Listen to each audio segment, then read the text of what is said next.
සද්ධර්ම ශ්‍රාවක කාරුණික ගුණගරුක බෞද්ධ පින්නතුනි, බොහෝම ශ්‍රද්ධාවෙන් යුක්තව සියලු දෙනාම සූදානම් වෙන්නේ ලෞතුරා සම්මා සම්බුදුරජාණන් වහන්සේ විසින් ලෝක සත්වයන් පිළිබඳව අසීමිත දයාවෙන්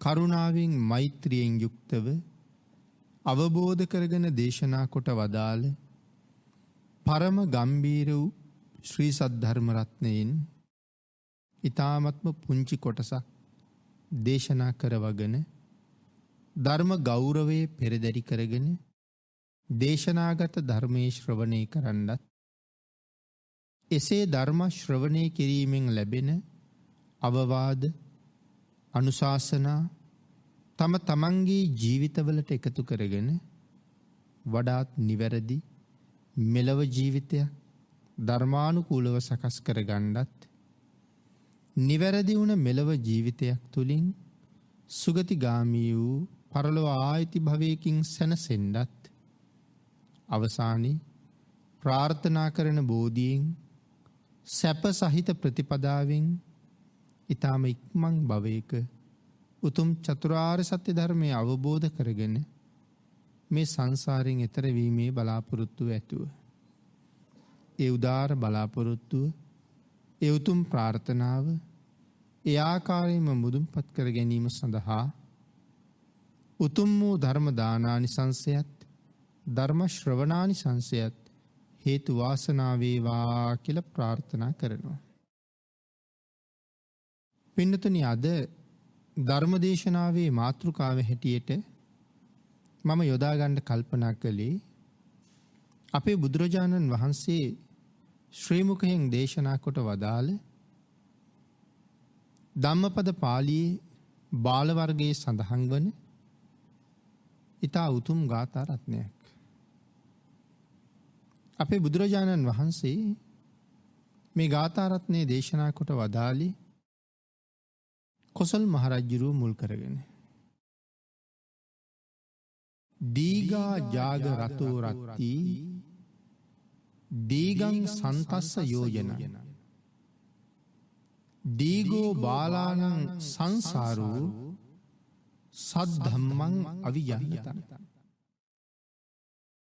මේ ගාථාවේ සරල තේරුම තමයි දීගා ජාග රතෝ රත්ති. නිදි මරණ කෙනාට රාත්‍රිය දිගයි.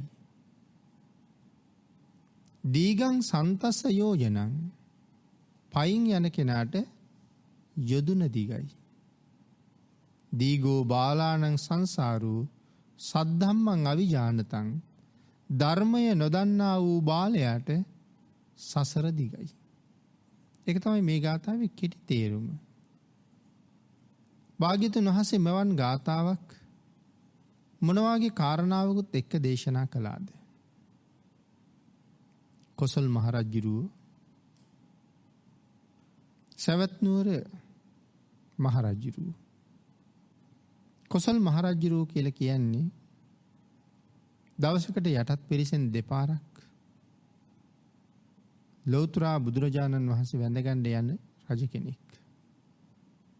ඒ වගේම කොසල් රජුරුව කියලා කියන්නේ මහ ප්‍රඥාවක් තිබිච්ච රජෙක්. අපි ත්‍රිපිටකයේ මජ්ක්‍ධිම නිකායේ සඳහන් වෙන ධම්මචේතිය වාගේ සූත්‍ර දේශනාවන් කොසල් රජුරුව තමයි දේශනා කළේ. ඊට පස්සේ බුදුරජාණන් වහන්සේ ඒක නිවැරදි කියලා අනුමත කළාට පස්සේ ඒක බුද්ධ දේශනාවක් බවට පත් වෙනවා. නැත්නම් ඒ අදහස් ටික කොසල් රජුරුවන්ගේ. ඉතින් මේ වාගේ ශාසනය වෙනුවෙන් පුදුම සමීපව ලෙන්ගතුකමින් කටයුතු කරපු තව අවස්ථා බොහෝමයක් ධර්මයේ තුල තියෙනවා. ඒ වගේම තමයි ජම්බුද්දීපේ හිටපු මහා සටන්කාමීන්ගෙන් එක්කෙනෙක් කොසල් රජුරුව කියලා කියන්නේ.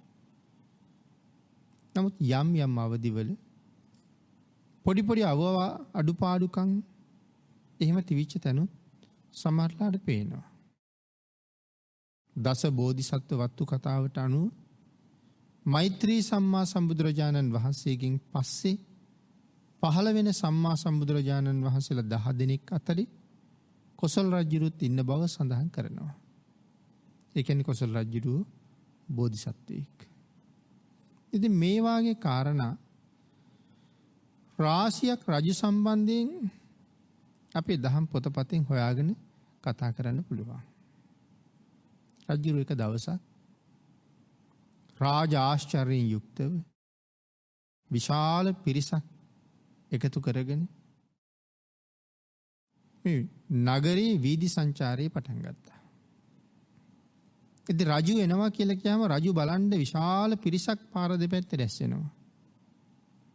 ඉතින් යන්නේන පිරිස සමහරට පාර අවහිර කරන නිසා රාජපුරුෂයන්ගෙන් ගුටි කමින් පවා ආපහු හැරි රජුරුව දිහා බලනවා කියලා සඳහන් කරන්නේ. ඉතින් මෙහෙම මහත් ආශ්චර්යයෙන් රජුරුව මේ ගමන යනකොට රජුරුව දැක්කා එක්තරා ගෙදරක තරුණ කාන්තාවක් ජනෙල් කවුළුවෙන් රජු දිහා බලාගෙන ඉන්නවා. රජුරුවත් ඇය දිහා බැලුවා. ඇය බොහොම රූපයෙන් සුන්දරයි. හැබැයි රජු ඇය දිහා බලනකොට ඇය ජනේලෙ ගාවින් අයින් වෙලා ගියා. නමුත් රජුරුව ගෙදර මතක තියාගත්තා. රජුරුව සංචාරය ඉවර කරලා මාලිගාවට ගියාට පස්සේ පිරිසට කතා කරලා අහනවා ළඟින් හිටපු අයගෙන් මං අර ඊතා වුවමනාවෙන් බලාගෙන හිටපු ගෙදර දැක්කද? දැක්ක ස්වාමීනි. ඒ හිටපු තරුණ කාන්තාවත් දැක්කද? දැක්ක ස්වාමීනි. එහෙමනම් ගිහිල්ලා ඇය විවාහකද අවිවාහකද කියලා බලාගෙන ඉන්න කිව්වා. ඇය විවාහකයි. ඇගේ ස්වාමියාට එන්න කියන්න කිව්වා.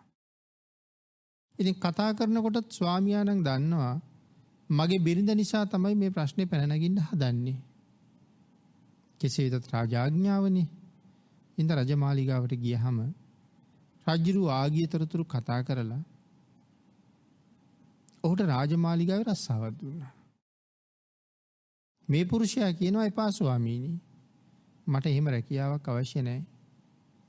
මට දැනට ජීවනෝපාය මාර්ගයක් තියෙනවා. ඒ උපායෙන් මට ජීවත් වෙන්න හොඳටම ප්‍රමාණවත්. නමුත් රජුරුව ඔහුගේ වචනයට කන් දුන්නේ නැහැ. ඔහු කියනවා මං කුලී වැඩක් හරි කරලා රජය වෙනුවෙන් ගෙවන්න තියෙන අයබදු ටික මම ගෙවන්නම් ස්වාමීනි. මට මාලිගාවේ නම් රස්සාව කරන්න බෑ. රජුරුව කියනවා උඹේ අයබද්දෙන් මට වැඩක් නැහැ. මේ මාලිගාවෙම තමයි අදින් පස්සේ වැඩ කරන්න ඕනේ කියලා තහවුරු කරනවා. රජුරවන්ට මොකද්ද තියෙන උවමනාව? කුමන හෝ වරදක් නංවලා අර පුරුෂයා මරලා අර කාන්තාව හිමි කරගන්නයි මේ ඕනෙකම. ඉතින් දැන් මොහුගෙන් වරදක් පැන නගිනවද කියලා බලන්න රජුරෝ කීප කාලයක් කීප දවසක් හිටියා. දැන් මේ පුරුෂයා රාජමාලිගාවේ වැඩ. නමුත් රජුරවන්ට එක දවසකවත් ඔහුගෙන් වරදක් නම් හොයාගන්න බැරුව ගියා. ඊට පස්සේ රජුරෝ කල්පනා කළා තවත් උපායක්. ඒ පුරුෂයාට කතා කරලා කියනවා මම දවල් නාන්න කලින් මෙතන ඉඳලා යොදුන් 100ක් විතර දුර ගඟක් තියෙනවා. ඒ ගඟ ළඟට ගිහිල්ලා අනුරුවන් මැටි කඩුපුල් මලුයි අරගෙන එන්න කියලා. ඒක සමහර තැන්වල කඩුපුල් කියන නම කුමුදු කියලා යොදලා තියෙනවා. කෙසේ වෙතත් මල් වර්ගයක් සහ මැටි වර්ගයක් අරන් එන්න කියනවා රජුරුව නාන්න කලින්. ඒක කවදාවත් කරන්න බැරි වැඩක්. දැන් මොහු දන්නවා අනිවාර්යෙන් මේ මගේ දෝෂයක් හොයන තැන. ඒත් ගෙදර ගිහිල්ලා බිරිඳට කතා කරලා කෑම ටිකක් බඳලා දෙන්න කිව්වා. තාම බතේ කැඳ හිඳිලත් නැහැ. කැඳත් එක්කම කෑම ටිකක් බඳලා දුන්නා. ඔහු මේකත් අරගෙන පිටත් වුණා. දෙයිවක් බවක් නැහැ. ඔහේ යනවා. යදුනක් පමණ ගියා. ගියාට පස්සේ බඩගිනි ආවා. අර කෑම එක ලෙහලා ඒකෙන් භාගයක් ඉඳුල් කරන්නේ නැතුව භාගයක් අයින් කරලා තිබුණා කෑම කන අතරතුර හදිසියේ කවුරු හරි ආවොත් දෙන්න කියලා හිතාගෙන. ඉතුරු ආහාර ටික ඔහු අනුභව කළා. එතකොට තව පුරුෂයෙක් ආවා. ඒ පුරුෂයාට අර අයින් කරපු ආහාර ටික දුන්නා. තමන් අනුභව කරලා ඉතුරු වෙච්ච ප්‍රමාණයක් තියෙනවා නම් ඒක ගඟේ ඉන්න මත්ස්‍යයන්ට දුන්නා. කටයුතු ඔක්කොම ඉවර වෙලා මොහු ප්‍රාර්ථනාවක් කරනවා. මම මිනිහෙකුට නොඉඳුල් කෑම වේලක් දුන්නා. යටත් පිරිසෙන් ඔහු පෘතජ්ජන සීලවන්ත නම් එහෙමත් නැත්නම් ඒ මනුස්සයා දුස්සීල මිනිහෙක් නම් ඒ කොහොම වුණත් අනාගතයේ උපදින ආත්ම 100කට කෑම හම්බ කරගෙන අනාගතයේ උපදින ආත්ම 1000කට කෑම හම්බ කරලා දක්ෂිණ විභංගයේ දන්නවා මං හිතන්නේ අපි ඒ දක්ෂිණ විභංග සූත්‍රයේ සඳහන් කළේ තිරිසං සතෙකුට බත් වේලක් දුන්නහම අනාගත ජීවිත 100ක අපිට බඩගින්න ඉන්න වෙන්නේ නැහැ කියලා. දුස්සීල මිනිහෙකුට කෑම වේලක් දුන්නොත් අනාගත ජීවිත 1000ක බඩගින්න ඉන්න වෙන්නේ නැහැ. පෘතජ්ජන සීලවන්තයෙකුට කෑම වේලක් දුන්නොත් අනාගත ජීවිත ලක්ෂයක බඩගින්න ඉන්න වෙන්නේ නැහැ. අහසින් යන තවුසෙකුට කෑම වේලක් ලැබලා දුන්නොත් අනාගත ජීවිත අසංඛ්‍යයක තරම් බඩගින්න ඉන්න අනාගත ජීවිත කෝටියක තරම් බඩගින්න ඉන්න වෙන්නේ නැහැ. කෝටි ලක්ෂයක්. අහසින් යන තවුසෙකුට කෑම වේලක් දුන්නොත් අනාගත ජීවිත කෝටි ලක්ෂයක් තරම් දීර්ඝ කාලයක් සාපිපාසාවෙන් මිදෙනවා. තිසරණගත උපාසක කෙනෙකුට කෑම වේලක් දුන්නොත් අනාගත ජීවිත අසංඛ්‍යයක බඩගිනි වේදනා නිමා ගන්න පුළුවන්. ඉතින් මේ විදිහට අර පුද්ගලයා කෑම දුන්නේ පාරේ යන මගියෙකුටනේ.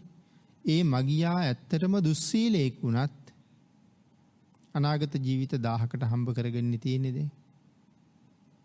අර මත්ස්‍යයන්ටත් ඉතුරු බත් ටික දීලා එතනත් අනාගත ජීවිත 100කට තරම් විපාක දෙන්න කුසල් එකතු කරගත්තා.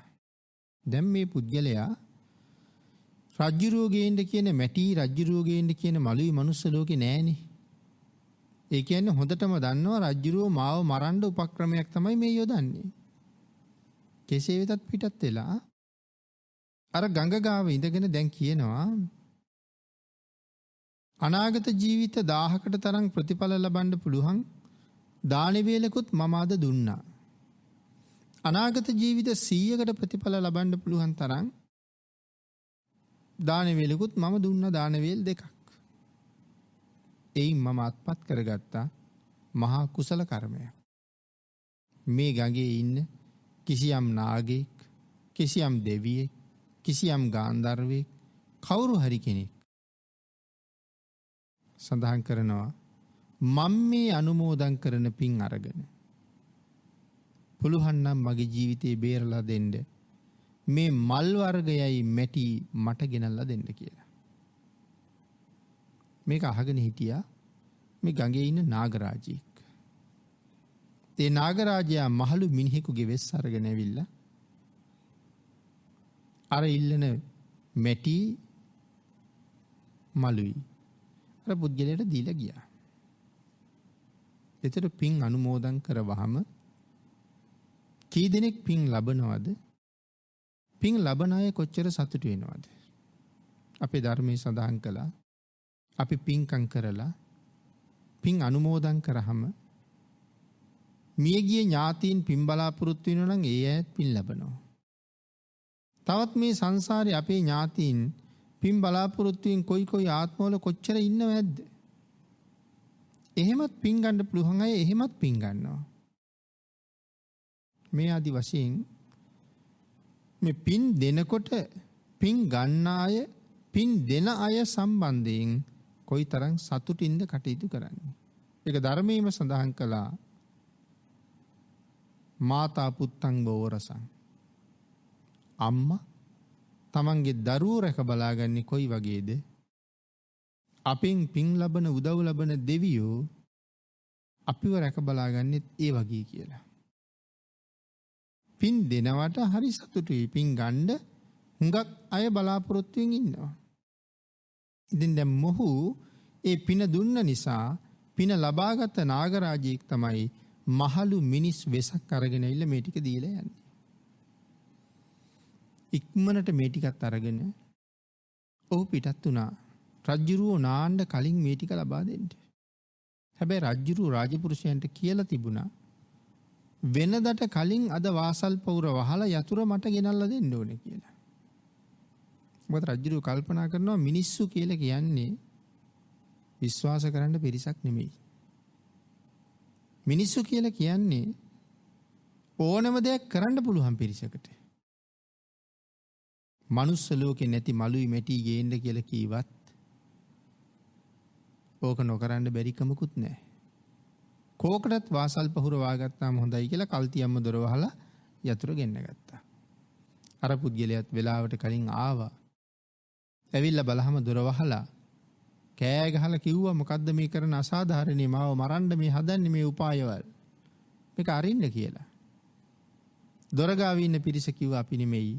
මහරජුරුවම තමයි යතුරු වස්සවල ගෙන්න ගත්තේ. වෙන ඉතින් මොනවා කරන්නද? මල් ටිකයි මැටි ටිකයි වාසල් පවුර උඩ තියලා කල්පනා කළා හොඳට නිදා ගන්න ඕනේ. ඒකට ඉතින් පන්සලට ගියොත් හරි වටිනවා. ගිහිල්ලා භික්ෂුන් වහන්සේලාගේ අවසර ඉල්ලගෙන විවේක ගත්තා. රජුරුවෝ අර පුද්ගලයා දැන් හවස ආවේ නෑනේ. පරක් වුණා. හෙට උදේ ඔහු මරන්න හිතාගෙන මරලා බිරිඳ ගන්න මේ වුවමනාව රජුරුවෝ. ඉතින් අර පුද්ගලයා මරන්න හිතාගෙන රෑ 30ෙම රජුරවන්ට නිින්ද යන්නේ නැහැ. රජුරවන්ගේ හිත හැම වෙලාවෙම කාම දාහයෙන් දැවෙනවා. ස්වාමියා මරලා අර කාන්තාව කවදද අරගෙන ඉන්නේ කියන කල්පනාවෙන් තමයි ඉන්නේ. ඉතින් රජුරෝ නිින්දත් නොනිින්දත් අතර අඩ නිින්දේ වගේ ඉන්නේ. මෙන්න මේ වෙලාවේ රජුරවන්ට මහ බයක් ඇති වෙනවා.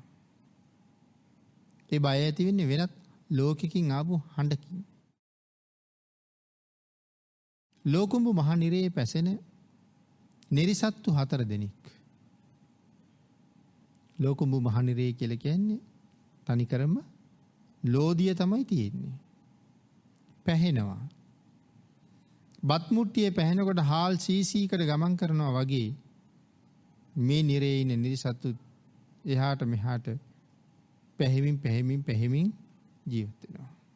මැරෙන්නේ නැහැ. ඉතින් අර ලෝකුඹු නිරයේ ඉන්න 4 දෙනෙක් වුණොන් හඳුනගෙන සාමාන්‍යයෙන් අවුරුදු 60000ක් තමයි ලෝකුඹු නිරයේ ආයුෂ සඳහන් කරලා තියෙන්නේ. අවුරුදු 30000ක් යටට යනවා 30000ක් උඩට එනවා. තවත් කරුමේ තිබ්බොත් ආය රවුමක් යනවා නැත්තම් ගොඩ යනවා. කෙසේ වෙතත් ලෝකුඹු නිරයේ පැහෙන මේ 4 දෙනා අර පැහි උඩට එනකොට මනුස්ස ලෝකෙට ඇහෙන්න පණිවිඩයක් කියන්න හිතනවා. ඒ වුණාට ඒගොල්ලන්ට පණිවිඩය කියන්න බැරුව යනවා. හේතුව ඉතින් පණිවිඩය කියන්න කලින් මේක කැරකිලා ගිහිල්ලා ඉවරයි. අපෝ යටට යනවා. ඒ නිසා පළවෙනි එක්කෙනාට කියන්න හම්බුනේ දූ කියලා විතරයි. එයා දූ කියලා දුයන්නෙන් පටන් ගත්ත කතාවක් කියන්නේ එන්නේ. කියවෙන්නේ දූ විතරයි. දෙවෙනි එක්කෙනා සයන්නෙන් පටන් ගත්ත කතාවක් කියන්නේ එයාට කියන්නේ ස විතරයි. තුන්වෙනි එක්කෙනා නයන්නෙන් පටන් ගත්ත කතාවක් කියන්නේ එනවා. එයාට න විතරයි කියවෙන්නේ. අන්තිමයා සෝ කියන හඬක් තමයි නගන්න හදන්නේ. ඒකෙන් සෝ කියලා විතරයි කියවෙන්නේ. මධ්‍යම රාත්‍රියේ රජ්ජුරුවන්ට නින්දත් නොනින්දත් අතර අඩ නින්දේ ඉන්නකොට දූසනසෝ කියලා හඬක් ඇහෙනවා. ඒක හයියෙන් ඇහෙන හඬක්. රජුරු වෙවුලනවා ඒ හඬ ඇහිලා. පහවදා පුරෝහිත බ්‍රාහ්මණයා ගෙන්නලා ඇහුවා මෙන්න මෙහෙම හඬක් මට රෑ ඇහුණා. මොකද්ද මේකේ තේරුම? මට අපලයක්ද, දරුවන්ට අපලයක්ද, රටට අපලයක්ද, බිසවට අපලයක්ද මොකද්ද කියලා. නිමිත්ත පාඨකයා දන්නේ නැහැ ඒක මොකක්ද කියලා ඇහිච්ච හඬ. නමුත් ඒක දන්නේ නැහැ කියලා රජුරවන්ට කිව්වොත් මෝඩෙක් වෙනවනේ. ඉතින් රජුරවන්ට කිව්වා මහරජය ඔබ වහන්සේට නම් හරියන්නේ නැහැ ඉදිරි කාලේ. ඒකින්ද මහරජය මේකට මොකක් හරි කරන්න ඕනේ. මේක ඔබතුමාට ඇත්තටම නපුරට ඇහිච්ච හඬක් මේක කියලා රජුරවන්ටම කිව්වා. ඒකෙන් බේරෙන්න ක්‍රමයක් නැද්ද කියලා පුරোহিতකින් අහපුවම සඳහන් කළා සබ්බ සත්ත කියන යාගය කරන්න ඕනේ කියලා. එක જાතියකින් සත්තු 100 අරගෙන මරලා යාගයක් කරන්න ඕනේ. එක જાතියකින් සත්තු 100යි. ඒ කියන්නේ ඇත්තු නම් 100යි, අස්සයෝ නම් 100යි, එළුවෝ නම් 100යි. මේ ආදි වශයෙන් 100 අරගෙන ඒ විතරක් නෙමෙයි මෙතන මිනිස්සුත් ඉන්නවා. ගැහැණු ළමයි පිරිමි ළමයිනුත් අරගන්නවා මරන්න. ඉතින් මේකට කටයුතු සූදානම් කර ඉන්නකොට මල්ලිකා දේවිය ඇවිල්ලා ටිකක් කතා කරලා අහනවා මහරජා ඇයි බය වෙලා වාගේ? නැත්තේ මූණේ කිසි ප්‍රියමනාප බවක් ඇයි කියලා. ආන්ගේ වෙලාවේ ගුරුන්නාසි කියපු කතාව ඔක්කොම කීවා. මෙන්න මෙහෙම හඬක් ඇහුණා. මම මෙහෙම බය වුණා. ගුරෙක් ගෙනල්ලා බැලුවා. ඒ ගුරුවරයා මෙන්න මෙහෙම කීවා. මට බොහෝම අපලයි කීවා ඉදිරියේ. ඒකෙන් මිදෙන්න නම් මේ සබ්බ සත්ත්‍ය යාගය කරන්න කියලා කීවා. මල්ලිකා දේවිය කියනවා මහරජය රටවල් දෙකක් පාලනය කරන මහරජෙක් වෙලත් ඔබ වහන්සේ ඔච්චරම මෝඩද කියලා ඇහුවා. එතකොට අහනවා ඇයි එහෙම කියන්නේ? නෑ මහරජය. දැන් මේ යාගයක් කරන්න ලෑස්තියි. අනුන්ගේ ජීවිත දාස් ගණන් නැති කරලා ඔබ වහන්සේ කොහොමද ඔබ වහන්සේට ජීවිතයක් හොයාගන්නේ කියලා. මේ වාගේ සංවේග ඇති කෙරෙව්වා. රජුරුත් කල්පනා කළා එතන ඒක එහෙමද? මල්ලිකා දේවිය කියනවා මෝඩ බමුණන්ගෙන් ප්‍රශ්න අහහා තීරණ වලට එළඹෙන්නේ මොකටද? අල්ලපු විහාරේ තුන් ලෝකාග්‍රයන් වහන්සේ වැඩ ඉන්නකොට කියලා. දේවියත් එක්කම යනවා බුදුරජාණන් වහන්සේ ගාවට. ගිහිල්ලා කරුණු කාරණා සඳහන් කළා. කරුණු කාරණා මනාව සාකච්ඡා කරගත්තා. බුදුරජාණන් වහන්සේ ඒ අයට ආශිර්වාද කළා. මල්ලිකා දේවිය බුදුරජාණන් වහන්සේට කියනවා ස්වාමීනි රජුරෝ හීනයක් දැකලා. රජුරෝ බය වෙලා. දැන් ගෙදර මහා යාගයක් කරන්න ලෑස්තියි. මම මෝඩ වැඩ කරන්න එපා කියලා රජු මෙහාට අඬ ගහගෙන ආවා. බොහොම අමාරුයි තියාගන්න. ස්වාමීනි අනුකම්පා කරන්න. එහෙම සඳහන් කරාම කොසල් රජුරවන්ට විශේෂයෙන් කරුණු කාරණා බුදුරජාණන් වහන්සේ දේශනා කළා. කරුණු කාරණා මතක් කරලා දුන්නා. අනුන්ගේ ජීවිත නැති කරලා තමන්ට කොහොමද ජීවිතයක් හොයාගන්නේ? අපේ භාග්‍යවතුන් වහන්සේ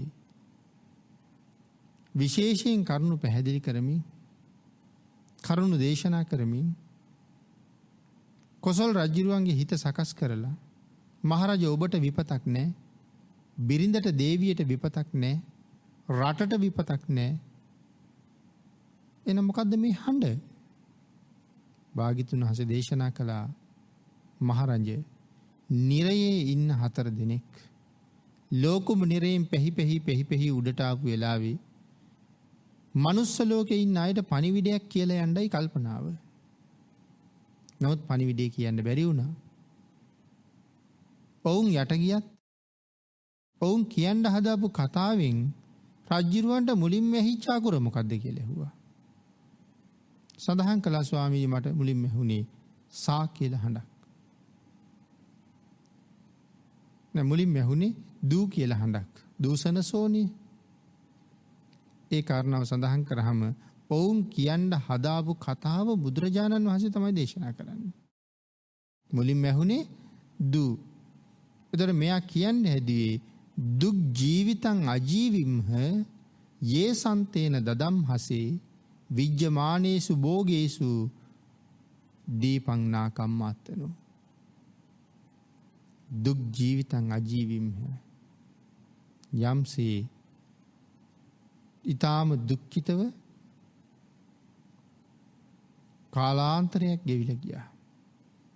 කොහෙද ගෙවුනේ? ලෝකුඹු නිරේ. 60,000ක් කල් ආයුෂ මේ ලෝකුඹු නිරේම පැහෙනවා. නමුත් අපට නිදහසක් නැහැ. ගැලවෙන්න වෙලාවක් නැහැ. විවේකයක් නැහැ. තවත් අවුරුදු 60,000ක් නම් ඒ 60,000ෙම විවේකයක් නැහැ. එක දිගට ලෝකුඹු නිරේ පැහෙන්නයි සිද්ධ වෙන්නේ. උණු වෙච්ච ලෝහමය දියර වගේ ඒව පැහෙනවා. බතේ හාල් පැහෙනවා වගේ යට තියෙනව උඩට, උඩ තියෙනව යටට, මැදට මේ විදිහට නිරිසත්තු මේකේ පැහෙනවා. එතකොට බුදුරජාණන් වහන්සේගෙන් අහනවා භික්ෂුන් මේ රජ්ජුරුව ඇතුළු පිරිස, දැන් ওই ලෝකුඹු නිරේ පැහෙන 4 දෙනා මනුස්ස ලෝකේ මොනවා කරලාද එහි ගියේ කියන ප්‍රශ්නේ. අතීත කතාව බුදුරජාණන් වහන්සේ දේශනා කළා. කාශ්‍යප බුදුරජාණන් වහන්සේගේ කාලේ මේ තරුණයෝ 4 දෙනාම 40 කෝටිය ධනෙ තිබිච්ච අය. නැත්නම් ඒ කාලේ කාශ්‍යප බුදුරජාණන් වහන්සේ භික්ෂු මහා සංඝයා එක්ක ධනෞචාරිකාවේ වඩිනවා. නමුත් මේ සල්ලිකාරියෝ 4 දෙනාට කවදාවත් ධනක් දීලා පිනක් කරගෙන සතුටු වෙන්න තරම් හැඟීමක් ආවේ නැහැ. නමුත් සල්ලි හොඳට තියෙන නිසා ඔවුන් කතා කරගත්තා මොනවද අපි කරන්නේ? මේ සල්ලි වලින් මොනවද කරන්නේ? ඉතින් එක යෝජනා ආවා. එක පුද්ගලයෙක් යෝජනා කළා මුදලට කාන්තාවක් අරගමු. රාරක්කු අපි බොමු. හොඳට උයාගෙන කමු. කාන්තාවන්ට හැන්දෑවට මුදල් ගෙවමු. අපි මේ කාලේ එහෙම විනෝද වෙමු කියලා. ඉතින් හැමෝම එකඟයි ඒකට. ඒ වැඩේම ඒ අය කරගත්තා. මැරිලා ගිහිල්ලා අපායේ ඉපදුනා. පෙර කරපු කුසල කර්මයේ නිසා ඇති තාක් ධනය ලැබිලා තියෙනවා. නමුත් කල්යාණ මිත්‍රයන්ගේ සත්පුරුෂයන්ගේ ආශ්‍රයේ හිග නිසා සොයාගත් ධනය යෙදවිය යුත්තේ කොහොමද කියන කාරණාව, හොඳ දේද නරක දේද කියන කාරණාව නොදැන වෙන විදිහට අකුසල් රැස් වෙන ආකාරයට වියදම් කරනවා. ඉතින් එහෙම මිනිස්සු එදා විතරද හිටියේ? අදත් ඕන තරම් ධනෙ තියෙන අය පිනට දහමට නොදී නිකන් නිකරුණේ වියදම් කරන අය ඕන තරම් මේ සමාජයේ නැතුවනේ මේ අදත් ඉන්නවා. එදත් මේ කෝටිපතියෝ 4 දෙනා ඒ වැඩේම තමයි කරලා තියෙන්නේ. ඉතින් භාග්‍යතුන් වහන්සේ මේ අතීත කතාව මතක් කළා. මෙන්න මෙහෙම කර ඉඳලා පර අඹුවන් සේවනය කරලා අන්තිමට නිරේ ගිහිල්ලා දුක් විඳිනවා. සල්ලි තියෙන නිසා කොච්චරනම් වැරදි වැඩ කරන්න පුළුවන්ද? කොච්චර වැරදි කරලා සල්ලි වලින් වහන්න පුළුවන්ද? කොයිතරම් අපරාධ මුදල් යටතේ යට ගැහෙනවද? එයින ගොඩාක් කාරණා තියෙනවා. කෙසේ වෙතත් රජ්ජුරුවෝ මනාව කාරණාව තේරුම් අරගත්තා. හැබැයි රජ්ජුරුවන්ට මෙහෙම හිතෙනවා. පරදාර කර්මය කොච්චර භයානකද? දැන් මේ පරදාර කර්මයක් කරලා නෙමෙයි ගිහිල්ලා ඉන්නේ ලෝකුඹු නිරේ. නිකන් නෙමෙයි මහ නිරේවල් වල ඉඳලා මේ ඇවිල්ලා ඉන්නේ. කටු ඉඹුලේ නැගලා තවත් නොයෙක් දුක් විඳලා තමයි මේ ඉන්නේ. ඉතින් එතකොට ලෝකුඹු නිරය කොයිතරම් දුක් සහිතද? ලෝක සත්වයා ලෝකුඹු නිරේ කොච්චර දුක් විඳිනවද? මේ සියලුම කාරණා වෙනුවෙන් අපේ බුදුරජාණන් වහන්සේ පැහැදිලි කරලා දුන්නා නිරය කොයිතරම්නම් භයානකද?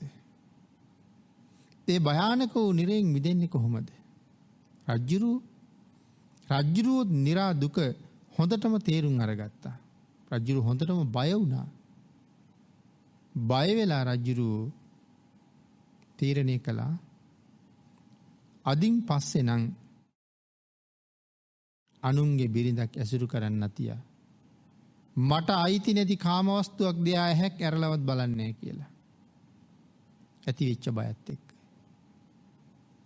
එහෙම හිතලා බුදුරජාණන් වහන්සේට කියනවා ස්වාමීනි ඊයේ රාත්‍රියේ නම් බොහෝම දිගයි කියලා.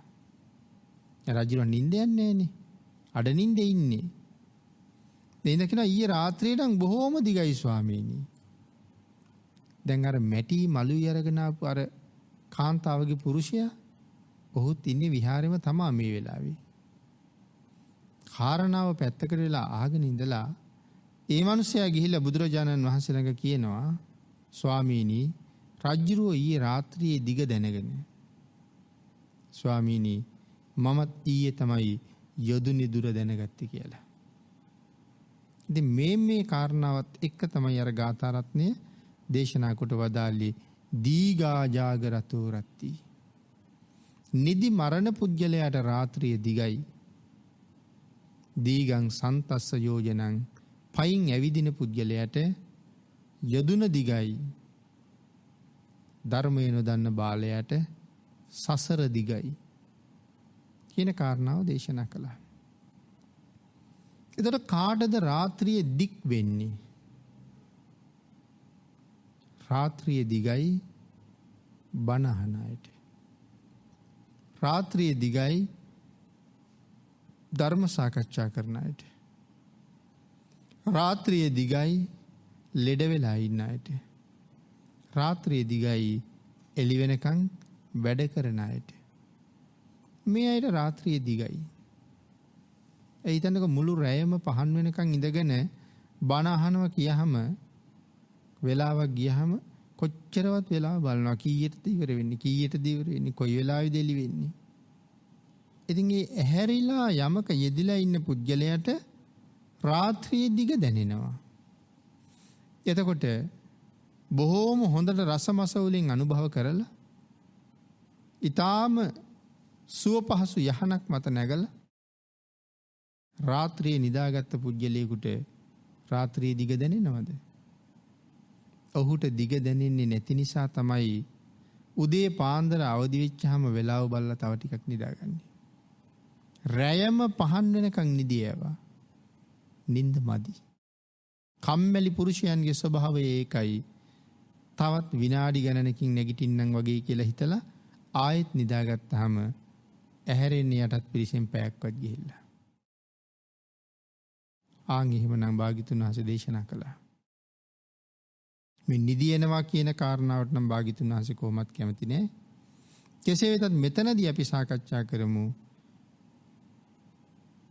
නිදි වරන්නා රාත්‍රියේ දිග දකින්නවා දැනගන්නවා. නමුත් කවදාවත් නිදි ලබන්නාට නැත්තම් ප්‍රණීත ආහාර වළඳලා සුවසේ යහනක සැතපෙන්නාට රැයේ දිග පේන්නේ. එතකොට අර පුරුෂයා ඇවිල්ලා කියනවා ස්වාමීනි රජ්ජුරුවෝ ඊයේ රාත්‍රියේ දිග දැනගත්තා වගේ මමත් ඊයේ තමයි ස්වාමීනි යොදුනේ දුර දැනගත්තේ කියලා. ඉතින් ඔය කාරණා දෙකම ගොනු කරලා භාග්‍යතුන් වහන්සේ දේශනා කළා නිදි මරන්නාට රාත්‍රියේ දිගයි ඒ වගේම පයින් යන්නාට යදුන දිගයි. බාලයට සසර දිගයි. මේ ගාථා රත්නේ දේශනා කොට වදාලා. එතකොට දැන් අර නිරයෙන් උඩට ආපු අය ගාථා තුනක් කියන්න හැදුවනේ.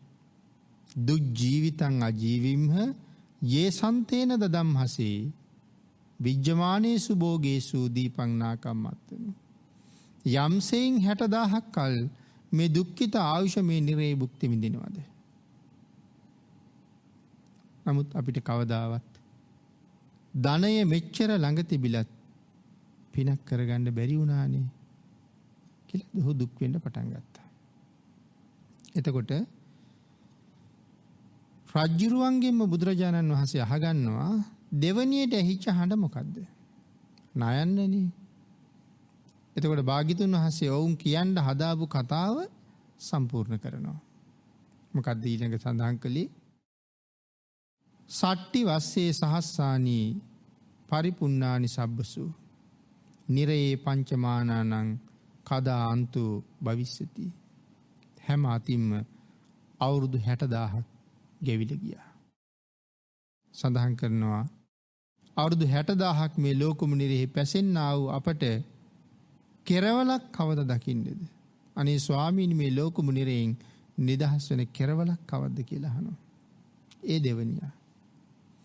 තුන්වෙනියා කියනවා නත්ති අන්තෝ කුතෝ අන්තෝ නන්තෝ පතිදිස්සති තදාහි පකතං පාපං මමතු ඉහංච මාරිස.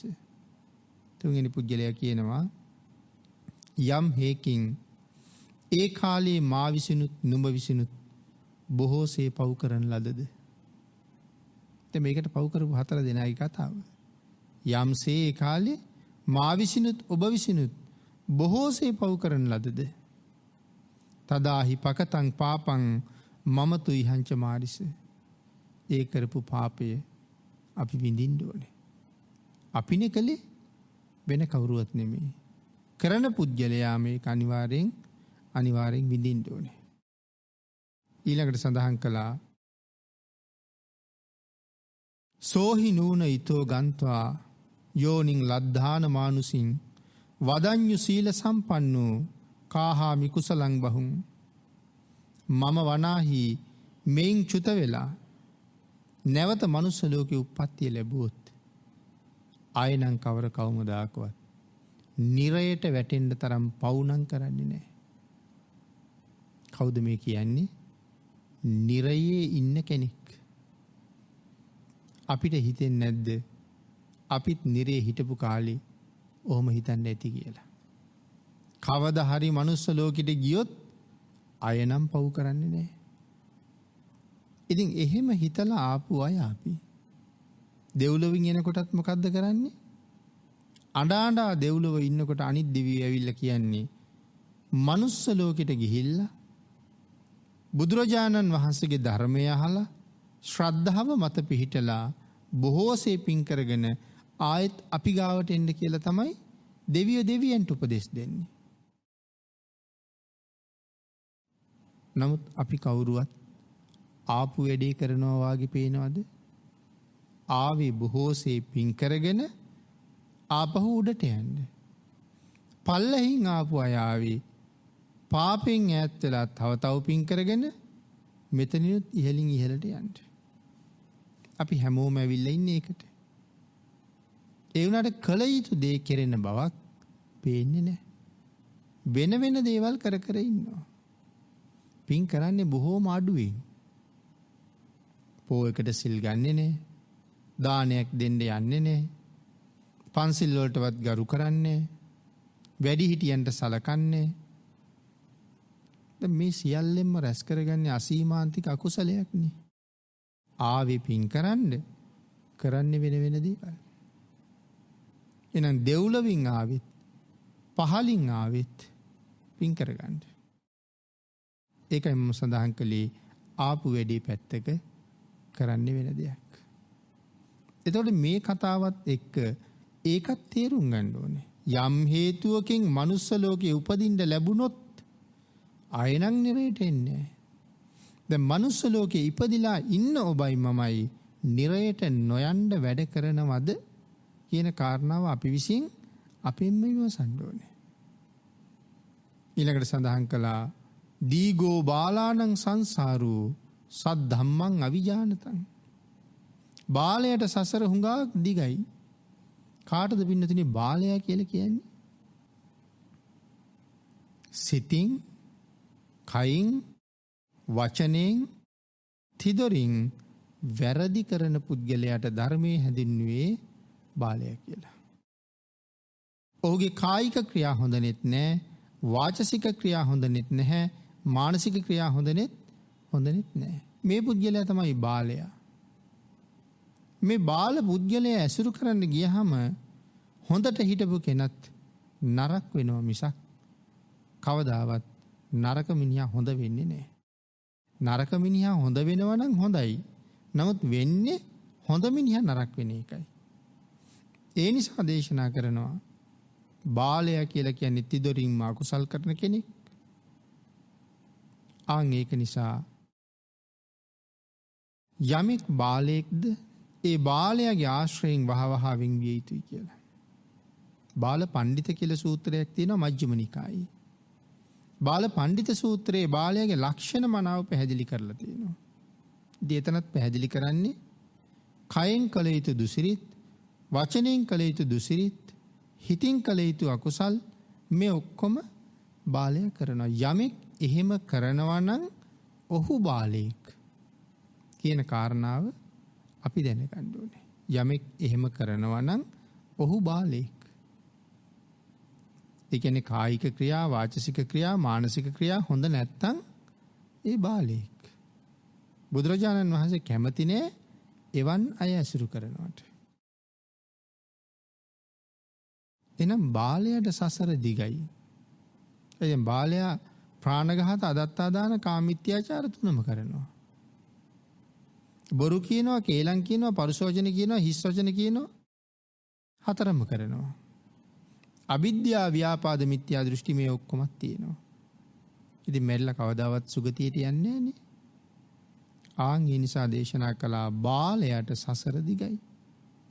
සතර අපායේ වැටුනහම ගොඩ එනවා කියන කාරණාව පින්නතුනි අවුරුදු කෝටි ප්‍රකෝටි නෙමේ අසංඛ්‍ය ගණන් ගෙවෙනවා. ගොඩට එන්න වෙන එකක් නෑ.